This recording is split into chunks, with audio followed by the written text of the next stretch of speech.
Hi, everybody. It's Penny and Kim, and we are welcoming you to this Friday's Lighting Up Your Friday with the 5 stars of strengthening families. We're going to continue our talk on communication and in particular, social and emotional competence of children. Penny's going to start us off with our check-in, and then we'll go from there to our question of the day. Go ahead, Thanks, Penny. Kim. Thank you. And thanks everyone for joining us. So last week we talked about how to talk so your children will listen and listen so your children will talk. And one of the things we discussed was connecting before you direct. So the idea of joining them in their world a little bit. And even if you're not asking them for something, this is a great thing. But we challenged you to take some time to enter into whatever their activity is that they're doing. So let's say it's supper time and they're in the middle of building Lego, watching TV. You enter, and before you ask or say it's time for supper, you take 30 seconds and you say something like, oh, it looks like you're building a boat. Tell me a little bit about that. Or, oh, I know this is your favorite show. What do you like about the show? And get them nodding along. And then you might even invite them to, well, it's time to go to dinner. Let's talk more about this at dinner. Come on.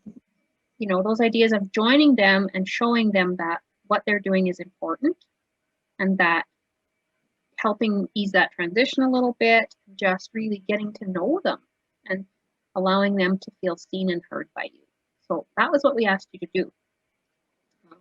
So hopefully you had a chance to try that out and had some success with that. So now I'm going to pass it over to Kim for our question for today. Okay, awesome. So our communication question for today, along with keeping in mind social and emotional competence of children, the question is, Penny, what is a role in building a healthy parent-child relationship? What is a child's role in building a healthy parent-child relationship? So we're gonna. So if I would have had this question posed to me 15 years ago, I would have had a very different answer than the one I have today. So initially, I might have thought that my child needed to be cooperative, that my child needed to be polite, they needed to do what they were asked. Today, having learned everything I've learned about the brain and relationship and all of those things that hopefully help build a little human into a competent big human, is that they don't have a role. Well, okay, they do have a role, and the role is to be the child, to play, to be their lovely little wild, uninhibited, uncontrolled selves.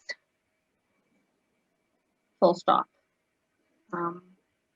Yeah, I really, and this is easy to believe and believe. It's a lot harder sometimes to play out, but it's my role and my husband's role, or whoever's co-parenting, or if you're single parenting, the adult in the relationship, in my opinion, and in my learned opinion, is the sole person responsible for maintaining that healthy relationship. So yeah, you're on. You have to be the guide, the model, the guide. Yeah. Yeah, I agree. I agree, Penny, with that as well. My opinion or would have been different, same as you a few years back, but after what I've learned and experienced as well in raising my own kids, is definitely that their role is to be themselves, to make mistakes. That's how they learn, actually. Their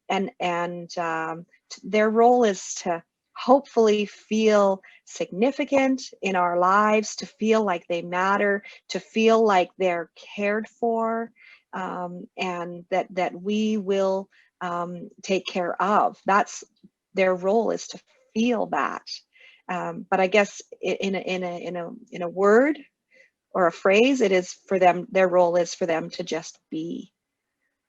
Mm-hmm. Yeah. And I do agree. You know, in building the social and emotional literacy, I guess, of these kids, that they learn that through our modeling and through how we interact with them and with others, and even with ourselves, in the dissonance, you know, that we in decision making and that kind of thing, and with ourselves, and how we treat ourselves, and how we talk about ourselves, and how we deal with our own feelings and emotions. So in this case, as in all the others, it's not do as I say, it's they will do as you do. So that's why role modeling is such an important piece here. So yeah, I agree with you wholeheartedly. I need to back up just a little bit, and it's not my learned opinion. It's actually what research is telling us, right? Which happens to coincide with my opinion, but that idea of children need to feel secure to thrive. They need to feel like there's someone who is helping them regulate themselves. They don't know how to do all of this stuff. And so for them to feel safe and secure and attached and be able to then explore the world and make those connections, social connections, they need that basis. And that's, yeah, our job to do that. And okay, you said something else there. Oh yeah, the modeling component. Yeah. So, and I guess a little bit of their role is to help us learn about ourselves, because I've never learned more about myself as a human being than through my parenting journey. So they're these wonderful little teachers about the things in my life that I need to work on. So yeah, I guess maybe there are mirrors sometimes too, where we have to do what you say, walk the talk, right? We don't just say you be this. I have to be what I want to see in my kids, and that can be tricky. Yeah, we have to have that. We have to have that. I love that, Penny. They teach us so much. Gosh, when we become parents, we think, okay, we're going to teach these kids, you know, but and we do, but there is a lot more teaching in it for us than I would have ever imagined. But yeah, and allowing them to just have that space to feel their emotions, and in order to do that, we have to be able to do that too. So if we are ourselves struggling with our own emotional and social, if there's some learning that needs to happen within ourselves, then that's something that we have to find it within ourselves, to reach out and have somebody help us, because it really does start within. So we can't teach them what we don't ourselves have. So if we find that we're struggling in this area, this would be a place for us to reach out and ask for some help and knowledge as well. Yes, and learning self-regulation, because if you think about the fact that your parents would have taught you this, and you know, all of the research and interesting information that's come out even in the last 10 years, but I mean, my parents certainly wouldn't have known that was an important thing, and um, she did the best she could, you know, no blame there. And now we know more, we can do more. And yeah, I think you're right. Sometimes you have to reach out if you find that you're really frustrated a lot, or being triggered by your kids' big feelings, because um, that. So imagine, I love the flight attendant analogy, and I think it was Elizabeth Gilbert, maybe, that idea of, if you're on a plane and you start to experience turbulence.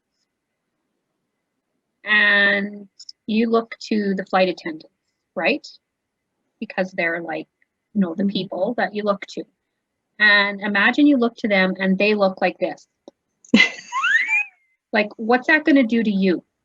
Then you're going to just go, oh my gosh, this is bad. And then you're going to do whatever follows next. So you're either going to fight, flight, or freeze, or, right? However, if you look to them and they're like, all is fine. Here's what we're going to do. We're going to do this. I've got you. You kind of, you might still be a little bit uncomfortable with what's going on, which a small child, that's what they're feeling when they're tantruming, or when they're scared, because it's not a nice feeling. And if they look to you and you're going, what's going to happen, right? So and I think this was the end of it, just serve the freaking peanuts. Just serve the peanuts, right? Just continue to serve your children those peanuts. Yeah, you're mad. Here's your peanuts, right? Because your job is to maintain the calm, not join the chaos, right? So I love that because it's so true. Yes. Because adults do it, right? If the pilot comes on and goes, holy, oh my gosh, I don't know what's going on, people. You're like, uh-oh.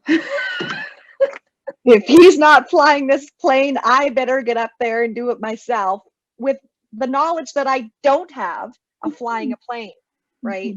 So that's such a great example. Such a great example.